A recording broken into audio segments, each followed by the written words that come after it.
Aba nabatwa bibera mu mashamba yo muri Congo nibarigera bava mu ishamba n'umunsi wa rimwe. Ishamba bwaryo niyo mana yabo ryo ribatunze, ariko ikibabaje buri munsi haza amakamyo aje gupakira ibiti biba byaciwe mu iryo shamba. Abatwa rero bari bamwe ntaco baba bashoboye kugira ngo bababuze atari kubirabisha amaso gusa.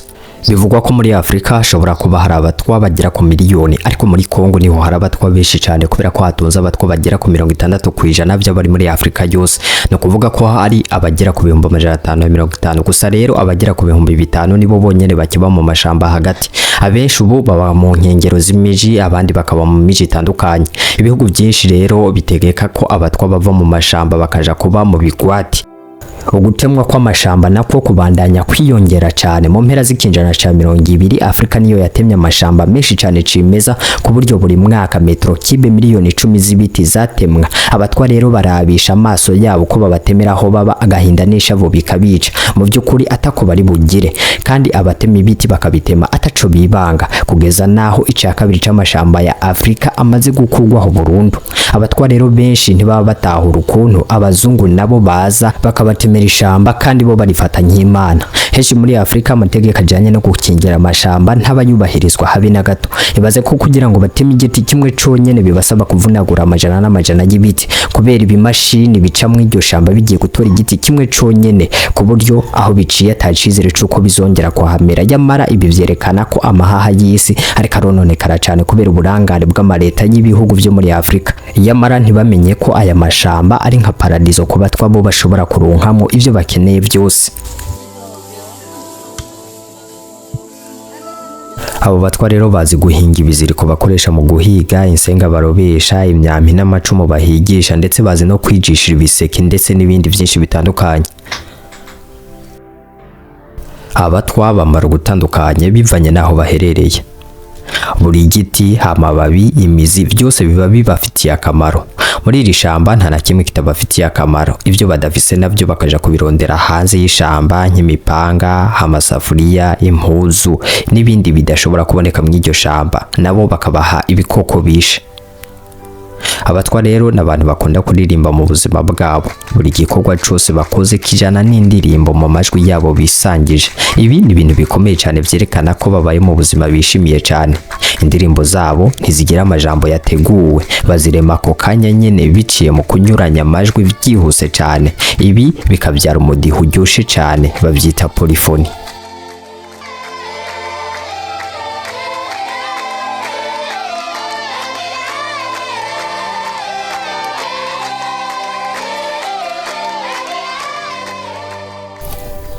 Kubera ko rero umuriro ubagora gucana, umwe wese mu muryango atora igiti kimwe cavumbiswe mu muriro. Muri ico gihe baba biteguriye kwimuka aho bahora baba. Abagore bakoresha uduseke duto mu gutwara utuntu duke baba batunze nk'udusafuriya, uduhuzu n'ibindi. Abagabo nabo bagatwara amacumu, imihoro ndetse n'imiheto. Baba bimutse aho bahora baba kubera ko ivyo bahiga byatangiye gukena canke nk'iyo batewe n'inyamaswa nini cane nk'ingwe canke intare. Bashobora no kwimuka mu gihe amababi y'ibiti byitwa mangongo bakoresha mu gusakara inzu zabo yabuze. Bashobora kugenda ahantu hangana n'ibirometero 50, kandi buri gihe bagenda bararirimba. Aho baja kenshi uzosanga ari aho bigeze kuba kera, kandi bakaba hafi y'uruzi.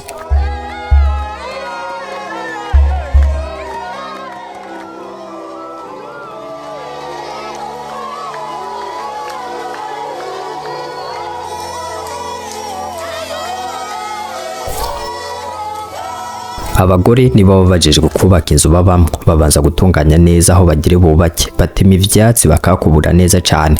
Abana nabo bakaja kurondera amababi y'ibiti vya mangongo baza gusakaza inzu. Inzu zabo rero bagonda ibiti hama bakaboha n'imigozi. Aya mazu bayita mangulos. Imiryango y'izi nzu zabo itegerezwa kubiraba aho uruzi ruri. Basabura ayo mababi bakoresheje amenyo ku buryo hasigara akantu kameze nk'agati, bityo rero ayo mababi agashobora gufata ku migonde y'ibiti by'inzu. Ayo mababi rero iyo yumye barayasubiriza kugira ngo imvura iguye ntibanyagire. Abatwa rero mu kuryama bacana umuriro hagati yabo kugira ngo imibu ntibajye canke ngo imbeho ibatere. Abatwa kandi bakunze kuboneka mu bihugu nka Cameroon, Gabon, Centrafrique, Uganda, Rwanda n'u Burundi ndetse na Congo zose. Abatwa bo muri Kongo mu myaka y'1800 bakorewe ihonyabwoko ribabaje cyane n'umwami Leopold wa kabiri. Bivugwa ko abanyagihugu ba Kongo barenga miliyoni 10 bishwe n'uwo mwami yashaka amabuye y'agaciro muri Kongo ndetse n'amahembe y'inzovu. Abanyagihugu bo muri Kongo yari yarabagize abacakara biwe bwite mu buryo buteye ubwoba. Mu bisanzwe ntibafatwa nk'abantu, ibihano bahabwa byari birengeye ikiremwa muntu. Mu kubahana yategeka abasirikare biwe bakabakubita ibimoko bikomeye cyane, bakabakata ibiganza vyabo canke amaguru. Karagahotoro kababaje cyane. Yamara abatwa n'abantu b'abanyamahoro cyane babana neza cyane n'abantu. Abatwa rero batangiye kwigwanaho banka ubwo bucakara, kubafata ubakuye mu ishamba byari bigoye cyane.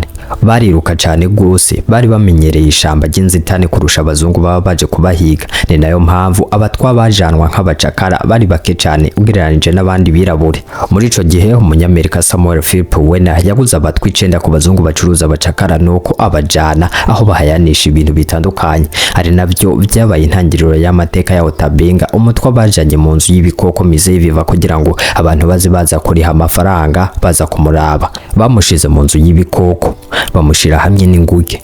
Ariko nyuma Otabenga baramurekuye. Ikibabaje nuko atigeze asubira gutaha muri Afrika, ahubwo yaciye yiyahura akoresheje ingoho. Naho amashamba menshi yo muri Afrika ariko agenda agabanuka cyane, ariko hari abatwa bakiba mu mashamba kandi bo bayubaha cyane ndetse bakubaha n'ibiremwa biyarimo. Ego n'abahigi, ariko nta munsi n'umwe bagambira kwija igikoko badashaka kukijya. Iri niryo tegeko ry'ishamba bagenderako. Nibo bikorera ibikoresho byo guhiga ubwabo n'amaboko yabo, amacumu n'imiheto. Mu gukora imitwe y'amacumu bakoresha ibice by'imipanga yashaje, bakabisongora neza cyane. Iyo atabyuma bafise naho baca bakoresha amagufa y'ibikoko. Ibikorwa byinshi abatwa bakora babikora bari mu migwi cyane cyane bijanye no guhiga, nko gukora ivyo bikoresho bifashisha mu guhiga, nko mu gukora imyampi bakoresha ibiti bimeze nk'imigano, bakabibaza neza cyane ku buryo bakoramwe agati gato kagororotse neza cyane, bakagasongora neza cyane nka kujya ku mugeto. Ku mpera baca bahashira akababi canke ibaba ry'inyoni kugira ngo gashobore kugumya uburinganire bw'umwami. Ahasongoye naho baca bahashira ubumara bukaze cyane ku buryo igikoko barashe gihita gipfa. Mbere yuko umuhigo utangira mu gitondo ca kare, abagore bahurira ahantu hamwe mu mbuga kugira ngo baririmbe ico bita iyeri. Iyi ni indirimbo itagira ijambo na rimwe, ahubwo amajwi aguma yinjiramo rimwe ku rindi. Bizera ko uyu mudiho wa yeri unezera ibikoko bigatuma byoroha ko babihiga cyane.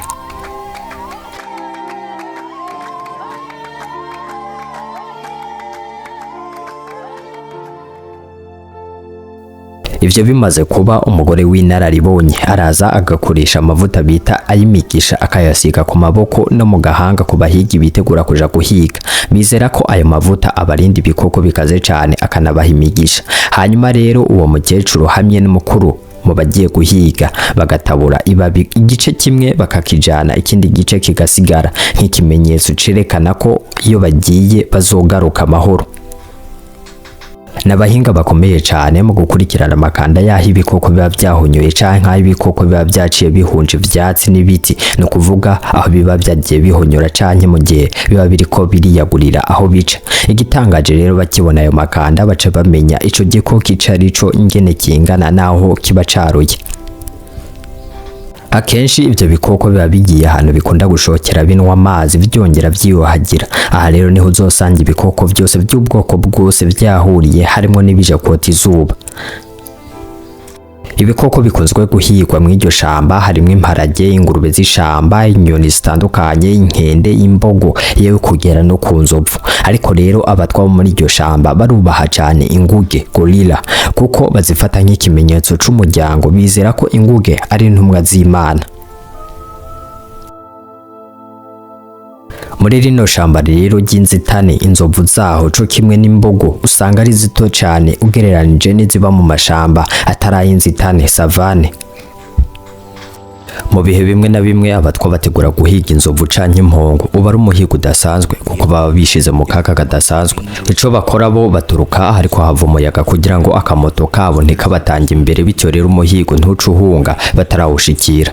Iyo begereye hafi y'umuhigo w'inzovu barifora neza cane atabwoba namba bafise. Bamwe bayitera amacumu, abandi bakajana imipangi ikarishe cane bakayija munsi bakagenda bayibaga uruhu rwayo, ariko kubera ko ruba rukomeye cane babikora inshuro nyinshi cane ku buryo inzovu ihava igahunga, nabo bakagenda bayikurikiye. Hari n'igihe hahera iminsi bakiyirindiriye. Inyuma y'igihe rero haragera aho ya nzovu irambarara igapfa, ariko guhiga inzovu biba gake cane ugereranije n'abazihiga bashaka amahembe yazo.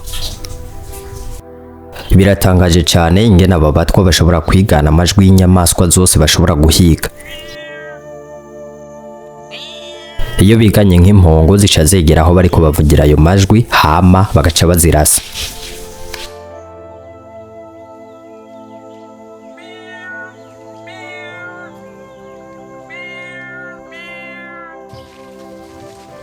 Mu vy'ukuri basa n'abaremewe ishamba kuko ivyaryo vyose babizi neza cane. Umugabo ashobora kureha ni metero 1 na santimetero 45, mu gihe umugore kenshi atarenze metero na santimetero 35.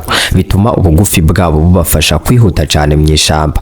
Iyo bahejeje guhiga rero bahurira hamwe hatari biti, ibikoko bishokera bije kunwa amazi kugira ngo bihuze bose batahe. Inyama zose bamaze guhiga bazozigabura n'imiryango yabo yose. Yamara ku rundi ruhande harababa bahisemo guhiga bakoresheje kuboha insenga mu mashamba. Umva ingene bigenda: bafata izo nsenga bakaza bazibohera ku biti bagakora umuzingo hese wuguruye ahantu baba biketse inyamaswa nk'ingurube z'ishamba, inkwavu n'ibindi. Kandi uko baba benshi ni nako biba byiza cane. Uwo muzingi w'insenga uba waguze cane kuko ubugera ku metero 600 bivanye n'abari ku muhigo. Mu gihe rero umukuru wo guhiga abahaye ikimenyetso, bose baca batangira gukoma induru banyagaza amashami kugira ngo bakange ibikoko bize vyiruka bice bifatwa na za nsenga bateze, hama bace babihohosha bipfe bakoresheje amacumu ndetse n'imipanga. Iyindi soko y'ivyo bafungura n'uburovyi bukorwa n'abagore hamwe n'abana. N'amafi aboneka mu nzuzi mu gihe c'izuba kubera ko inzuzi ziba zakamye, bityo rero amazi aba yagabanutse cane. Baragomera uruzi bakoresheje amashami y'ibiti n'ivyondo, bakaza rero bafata ya mazi bagomeye bayadaha bayakuramwo ku buryo amazi ahera hagasigara ivyondo ndetse n'amafi. Ariko kandi bamwe mu bagabo baraherekeza abagore babo bagiye kuroba, ariko akazi kabo ni gucunga kugira ngo ntihagire igikoko gikaze kibabangamira. Baroba udufi duto duto, uretse ko mu myobo y'impande y'uruzi bashobora gukurayo amafi manini, ariko naho usanga hari akaga gakomeye cane kubera ko bashobora guhurirayo n'ibikoko bifise ubumara bukaze cane. Bakunze guhurayo n'inzoka zikunze kwiberayo kandi ziba zifise ubumara bukaze cane. Aho rero niho hakunze kuba za nzoka zifise ubumara bukomeye cane z'imamba zirabura ku buryo ikuriye udashobora kumara n'umunota umwe utarapfa. Imbere yuko abo bagore bataha babanza kuronga ya mafi, hama bagatangira kuririmba bakubita amazi.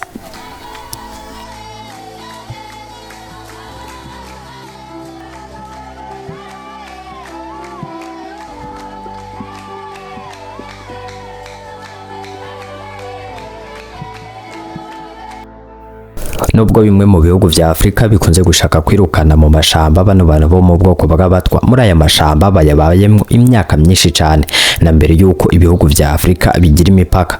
Bivuze ko aha hantu ari ahiwabo bwite. Iyo bukeye rero buri mugore azindukana umukubuzo akora isuku yahaba, abandi bagasenya, abandi bagakaraba mu maso. Abana rero babatwa iyo bakwije imyaka 7 indero yabo bayihabwa n'abari bo bose babana muri ico kibano. Nta wihera indero umwana wiwe ku giti ciwe. Abenshi hafi ya bose usanga banwa itabi, cane cane abageze mu zabukuru. Mbere yuko barinwa bumisha ibibabi ku muriro. Iyo ryumye barivungurira mu ntoki zabo, hama bakaritekera mwibabi ry'igiti rya mangongo. Ariko rero mu birori bimwe na bimwe banwa ibiyayura mutwe bita ngo ni bangi n'urumogi rwo mwishamba. Mu mfungurwa zose abo batwa bahiga nta nkeka ko ubuki aribwo bakunda cyane kandi bakabuha agaciro gakomeye cyane kubera ko bubagora cyane kuronka kandi bizera ko ubuki ari impano ivuye ku Mana.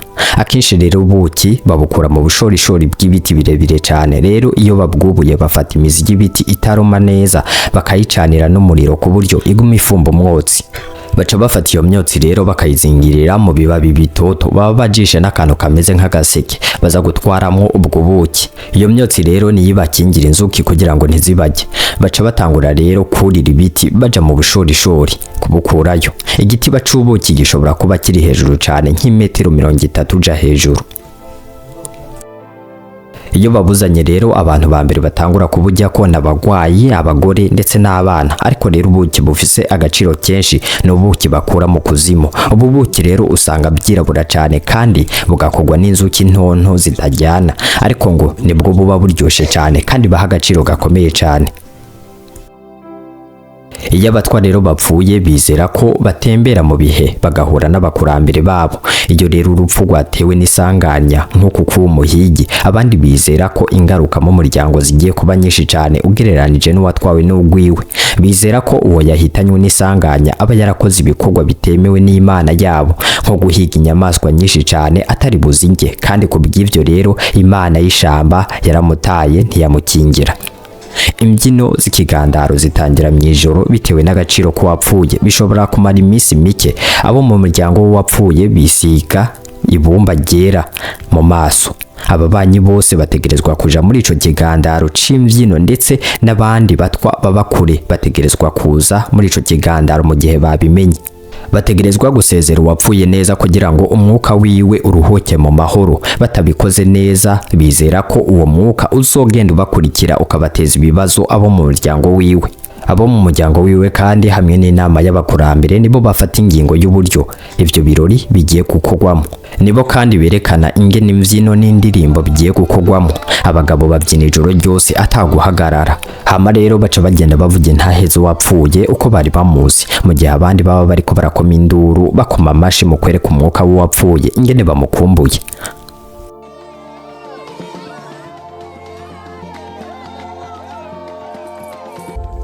Igikurikira rero inyuma y'ikigandaro ni gufata abana bakiri bato bakabasongora amenyo. Bategerezwa kwerekana ko bihanganira ububabare ubwo ari bwo bwose. Biba bibabaza cyane gose. Abagabo n'abagore bose baba baraciye muri iki kigeragezo cyo gusongorwa amenyo.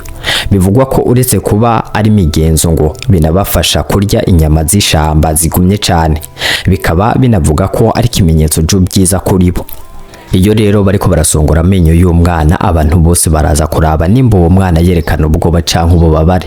Babikora bitonze bukebuke kugira ngo ntibonone ibinyigisho by'umwana.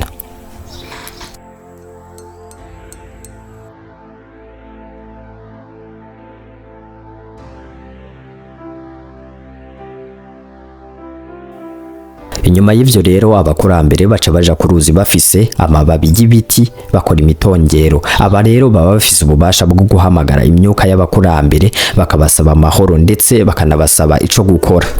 Nyuma rero baca basubira inyuma na ya mababi bakayashira ku muriro. Babakurambere baca bitegereza neza ingene ayo mababi ahira ku muriro. Aha rero niho bakora ubutumwa buvuye ku Mana y'ishamba.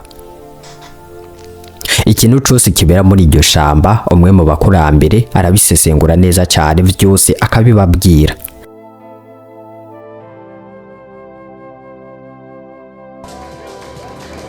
Nyuma rero haca haza umuntu yambaye amababi y'ibiti atabonekana mba mu maso. Bizera ko ari umuntu aba avuye mu isi y'abapfuye mu kuzimu aje kuvugana nabo ndetse aze no kubyinana nabo.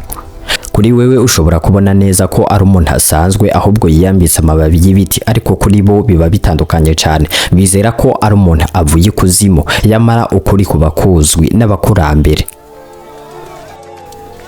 Arubahwa cyane kandi kiretse abakurambere nta muntu n'umwe aba yemerewe kumukorako.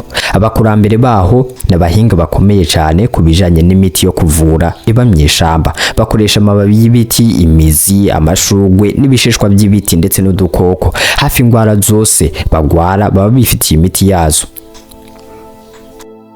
yewe ntibiba binatangaje kuko ari bamwe mu bantu ku isi bafise icizere kinini c'ubuzima ngaha ku isi.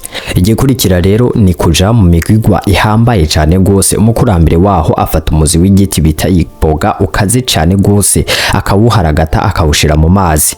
Uyo muzi rero ngo niwo utuma batembera mu bihe vya kera cane kandi bakagira n'ubwenge bwinshi. Indirimbo ndetse n'ingoma bifasha abo bagiye mu rugendo gushika ya mahoro.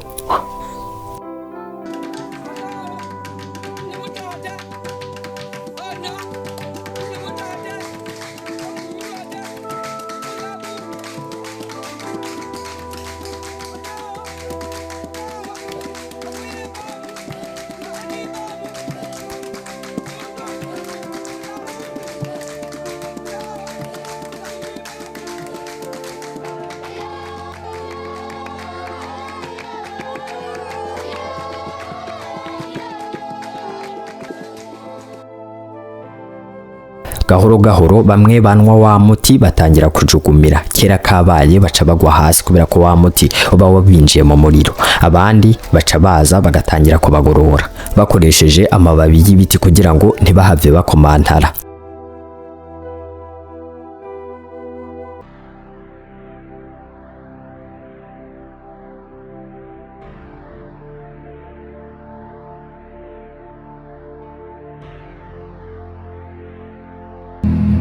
Muri force imprimerie baguzorera banderole impression large format.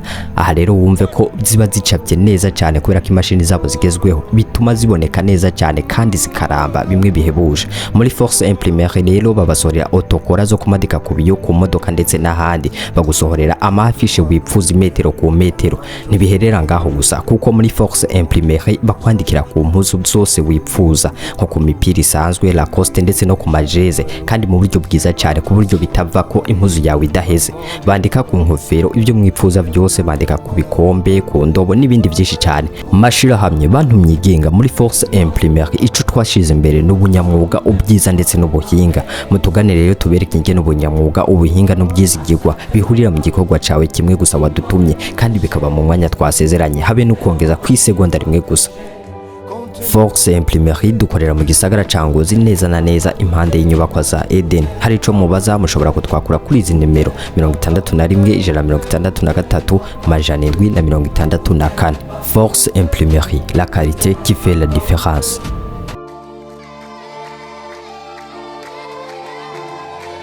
Ruba urugendo rutoroshe pe, ingingo zose barazigorora. Abandi baba bicanye ngaho batekereje babarindiriye. Hari igihe bamye banaherayo.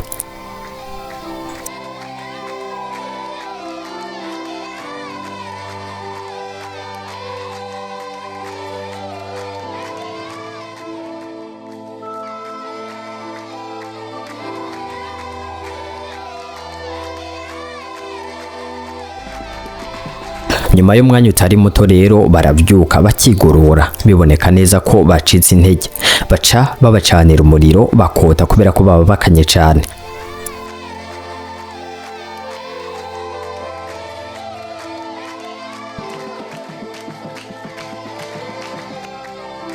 Batangiye kumera neza rero baca batangura bakavuga ivyo abakurambere bababwiye. Umwe wese aca agenda avuga ubutumwa yahawe.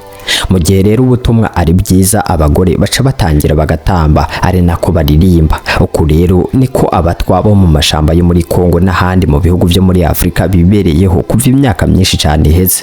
Ntawuzi igihe bazovira mu aya mashamba. Bamwe bakeka ko babayeho mu buzima bubi cyane, abandi bakabona ko ari bwo buzima bwiza buryoshe buruto bwa benshi. Ariko ikizwi coco nuko bari mu bantu ba mbere babayeho banezerewe kurusha abandi. Ushobora kuvuga wewe uko ubibona. Yari Prosper Ntuma mu bitabo. Inshuti y'inyandiko niko nitwa. Cunda gusaba no gufata isegonda rimwe ukagera subscribe kuri channel ya Menya Byinshi Utazi kugira ngo uzoze urahungukira ubumenyi bwinshi cyane bugiye butandukanye. Ciao ciao.